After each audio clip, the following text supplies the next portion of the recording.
Welcome to Season 2 of the official podcast of the Fish Wrapper publication.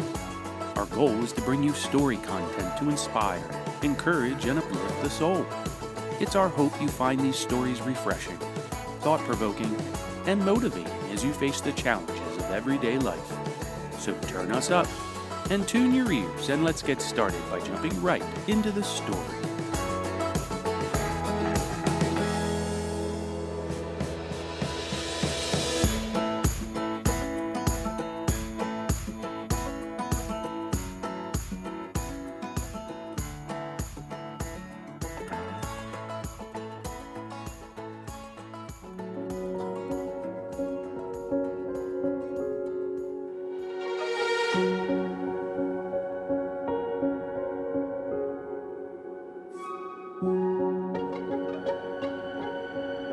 Among the Cliffs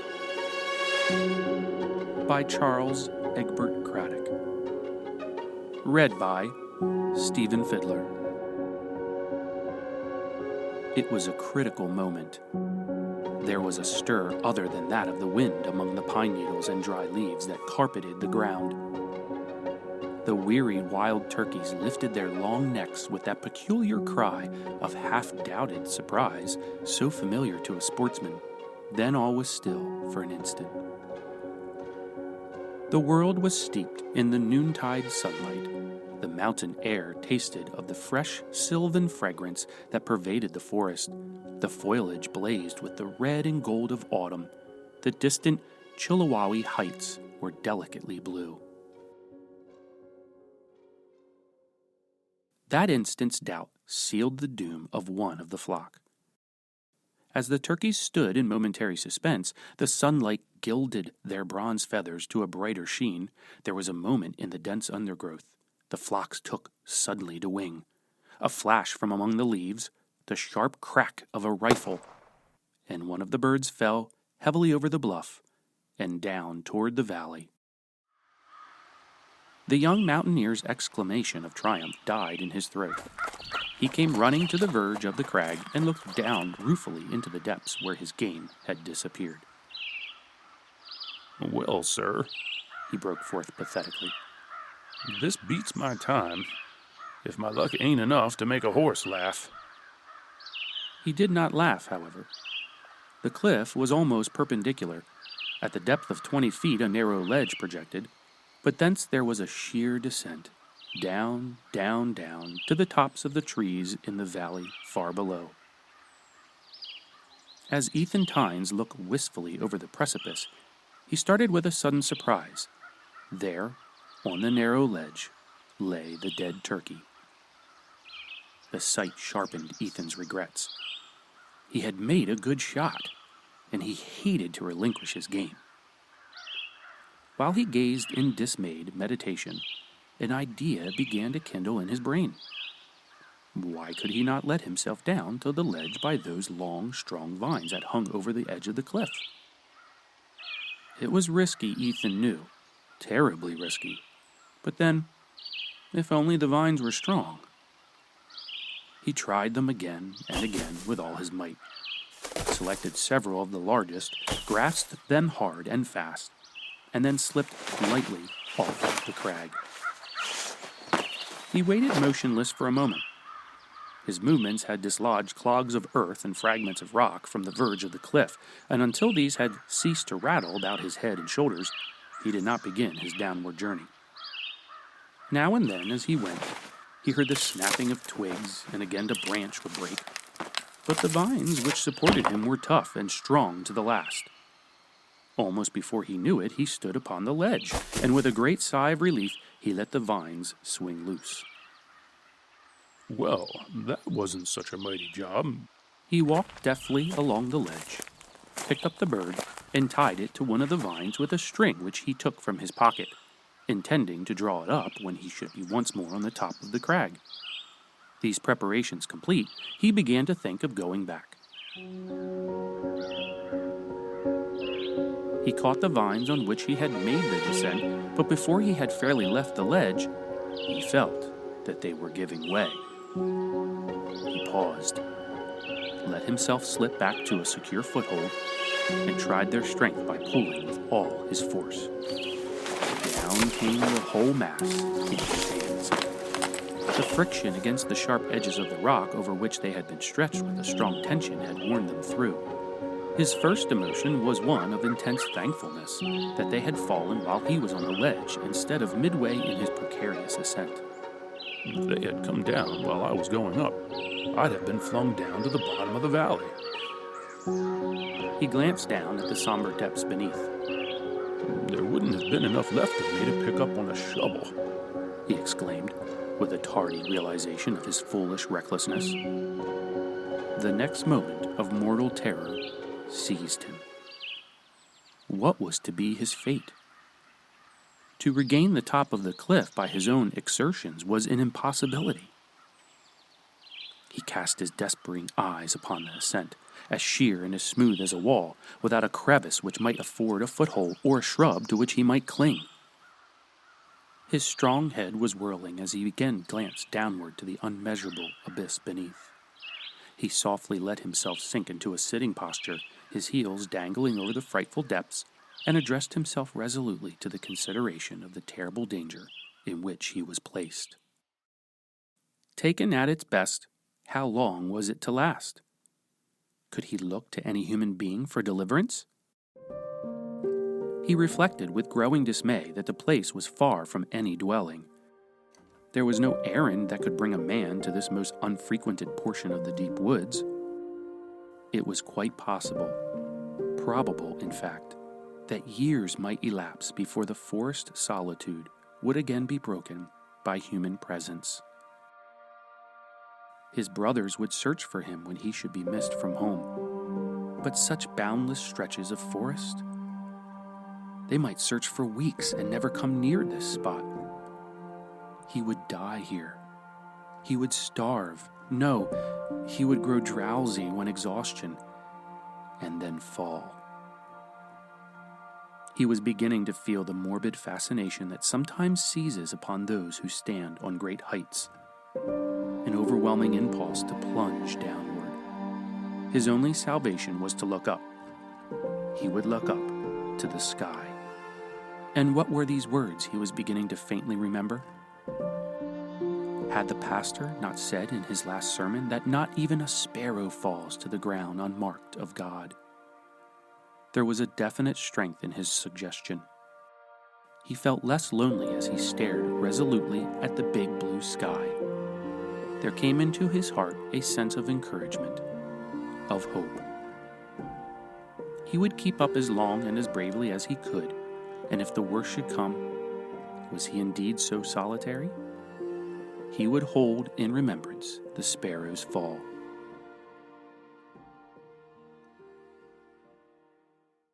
He had so nerved himself to meet his fate that he thought it was a fancy when he heard a distant step. But it did not die away. It grew more and more distinct. A shambling step that curiously stopped at intervals and kicked the fallen leaves. He sought to call out, but he seemed to have lost his voice. Not a sound issued from his thickened tongue and his dry throat. The step came nearer. It would presently pass. With a mighty effort, Ethan sent forth a wild, hoarse cry. Help! The rocks reverberated it. The wind carried it far, and certainly there was an echo of its despair and terror in a shrill scream set up the verge of the crag. Then Ethan heard the shambling step scrambling off very fast indeed. The truth flashed upon him. It was some child, passing on an unimaginable errand through the deep woods, frightened by his sudden cry. Stop! He shouted. Stop a minute! It's Ethan Tynes that's calling! Stop a minute! The step paused at a safe distance, and the shrill pipe of a little boy yelled out. Where is he? Ethan Tynes? I'm down here on the ledge of the old bluff. Who are you anyhow? George Britt. Promptly replied the little boy. What are you doing down there? You scared me out of my wits. I never seen nobody. I came down here on the vines after a turkey I shot. The vine's broken, and I've got no way to get up again. I want you to go to get your mother's house and tell your brother Pete to bring a rope here for me to climb up by. Ethan expected to hear the shambling step going away. On the contrary, the step was approaching the crag. A moment of suspense, and there appeared among the jagged ends of the broken vines a small, red-headed, and deeply freckled face, and a pair of sharp, eager blue eyes. George Britt had carefully laid himself down on his stomach, only protruding his head beyond the verge of the crag that he might not fling away his life in curiosity. Did you get it? He asked with bated breath. Get what? Demanded poor Ethan, surprised and impatient. The turkey. What you've been talking about, said George Britt. Ethan had lost all interest in the turkey. Yes, but run along now. I might fall off this here place. I'm getting sitting still so long. Or the wind might blow me off. Gobbler or a hen? Asked George Britt eagerly. It's a hen, said Ethan. But look at here, George. I'm a-waiting on you. If I fall off this place here, I'd be as dead as a doornail in a minute. Well, I'm gonna go now, said George Britt with gratifying eagerness.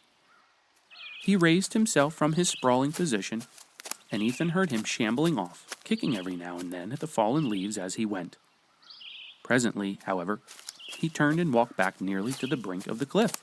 Then he prostrated himself once more at full length, and protruding his red head cautiously, began to parley once more, trading on Ethan's necessities. If I go on this errand for you, he said, looking very sharp indeed, will you give me one of the wings of the wild turkey? Oh, go along now, exclaimed poor Ethan in dismay at the lack of urgency and indifference of his unique deliverer. I'll give you both of the wings. He would have offered the turkey willingly if he had seemed to crave it. Well, I'm going now. George Britt rose from the ground and started off briskly, exhilarated by the promise of both the wings. Ethan was angry indeed when he heard the boy once more shambling back. Of course, one should regard a deliverer with gratitude. I came back here to tell you, the doughty deliverer began with an air of great importance and magnifying his office with an extreme relish, that I can't go on and tell Pete about the rope until I have done come back from the mill. I have got old Sorrel hitched up here a piece with a bag of corn on his back, what I have to get around at the mill. My mother is sitting at home now waiting for that there cornmeal to bake dodgers with, and I have got a dime to pay at the mill. It was lent to my dad last week, and I'm afraid to walk about much with this here dime. I might lose it, you know, and I can't go home without the meal. I'll catch it if I do, but I'll tell Pete after I get back from the mill. The mill? Echoed Ethan aghast. What are you doing on this side of the mountain if you've got to go to the mill? This ain't the way to the mill. I came over here, said the little boy, still with much importance of manner, to see about a trap that I've set for the squirrels. I'll see about my trap, and then I have got to go to the mill. Then I'll tell Pete where you are and what you say about the rope. You must just wait for me here. Poor Ethan could do nothing else. As the echo of the boy's shambling step died in the distance, a redoubled sense of loneliness fell upon Ethan Tynes. But he endeavored to solace himself with the reflection that the important mission to the squirrel trap and the errand to the mill could not last forever, and before a great while Peter Britt and his rope would be upon the crag.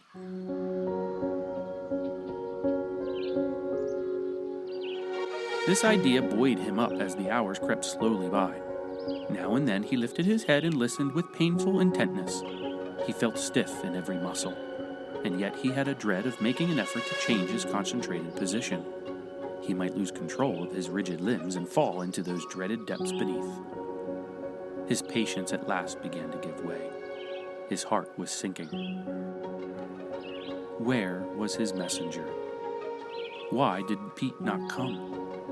Was it possible that George had forgotten to tell of his danger? The sun was going down, leaving a great glory of gold, crimson clouds, and an opaline haze upon the purple mountains.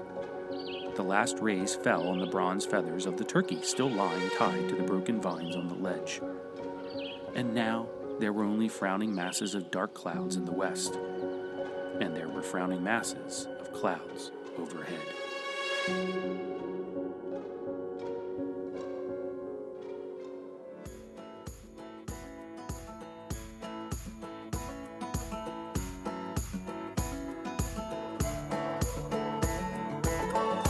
We hope you've been enjoying this story. We will continue in just a moment. We pause to discuss the sponsor for this episode. If your business isn't using key marketing tools, you could be missing out on valuable opportunities to grow. That's where Little Mountain Printing comes in. They offer powerful marketing solutions like postcard mailers and websites to attract new customers, brochures to showcase your products or services, and promotional products to show appreciation to clients. With the right marketing in place, your business has the best chance to thrive. Get started today by calling Little Mountain Printing at 717-933-8091 or visit them online at littlemountainprinting.com. Now let's return and finish the story.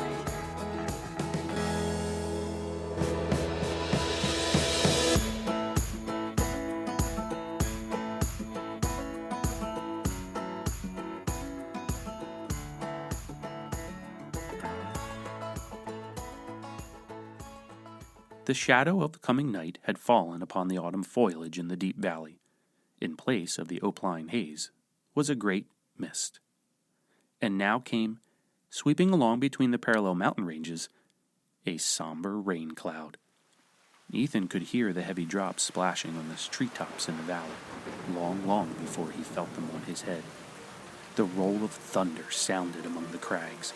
Then the rain came down tumultuously, not in columns, but in livid sheets.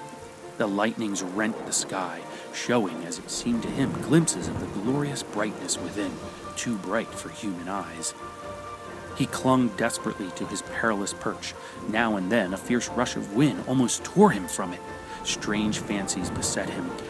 The air was full of that wild symphony of nature, the wind and the rain, the pealing thunder and the thunderous echoes among the cliffs, and yet he thought he could hear his own name ringing again and again through all the tumult, sometimes in Pete's voice, sometimes in George's shrill tones.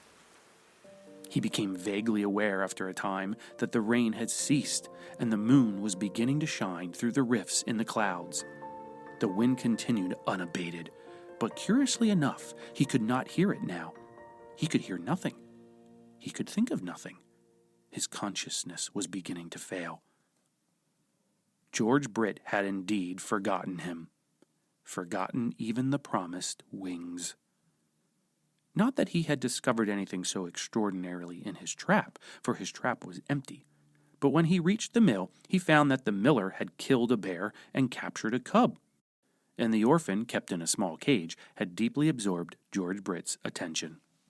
And he looked at the cub with a curiosity as intense as that with which the cub looked at him. Each was taking first lessons in natural history. As long as there was daylight enough left to see that cub, did George Britt stand and stare at the little beast. Then he clattered home on old Sorrel in the closing darkness. At home he found the elders unreasonable, as elders usually are considered. He caught it considerably. After all this, he was ready enough for when a small boy's bedtime came. But as he was nodding before the fire, he heard a word that aroused him to a new excitement. "These here chips are so wet they won't burn," said his mother. "I'll take my turkey wing and fan the fire. Oh, Oh! he exclaimed. There now, Ethan Tynes never gave me that wild turkey's wings like he promised. Where did you happen to see Ethan? Asked Pete, interested in his friend. Seen him in the woods, and he promised me them turkey wings. What for? Inquired Pete, a little surprised by his uncalled-for generosity. Well... There was an expression of embarrassment on the important freckled face. He fell off the bluffs after the turkey wings. I mean, he went down the ledge after the turkey, and the vines broke, and he couldn't get up no more. He told me that if I'd tell you to fetch him a rope to pull up by, he would give me the wings. And that happened a little while after dinner time.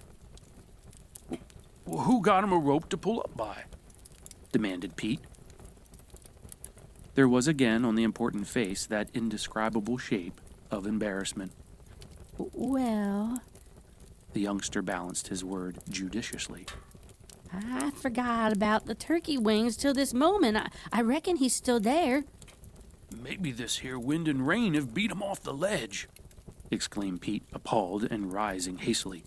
I tell you now, he added, turning to his mother, the best use can make of that old boy is to put him to work hoeing the garden. Pete made his preparations in great haste. He took the rope from the well, asked the crestfallen and brow-beaten junior a question or two relative to the locality, mounted old Sorrel without a saddle, and in a few moments was galloping at headlong speed through the night.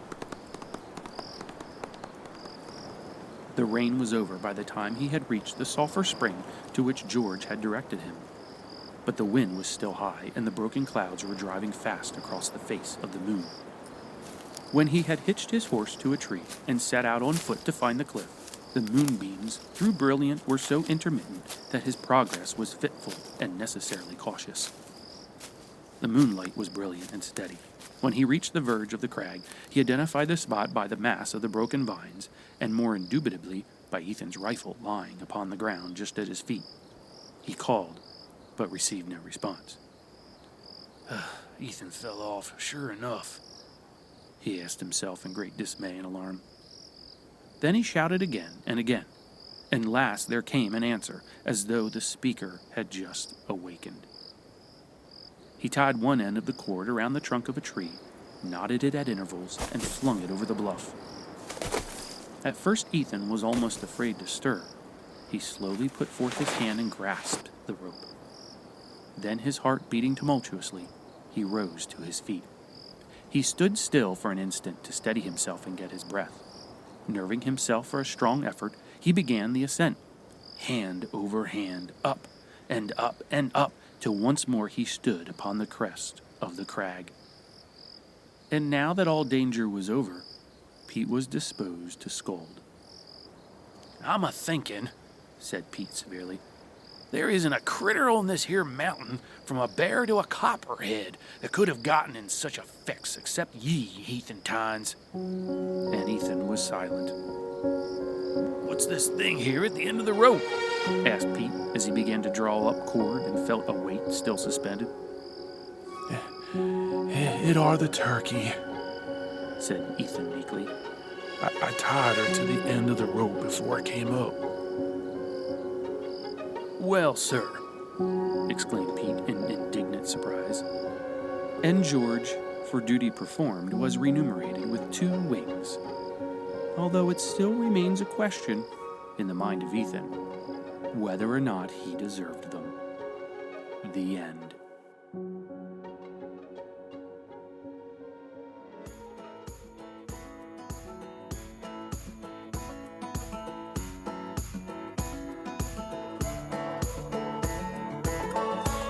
We hope you enjoyed this story and will join us again soon when we unravel another adventure from the pages of The Fish Wrapper. We want to remind you that The Fish Wrapper is available by subscription. Each issue of The Fish Wrapper is jam-packed with story content, amazing recipes, games, jokes, and much, much more. Our readers never want to miss an issue.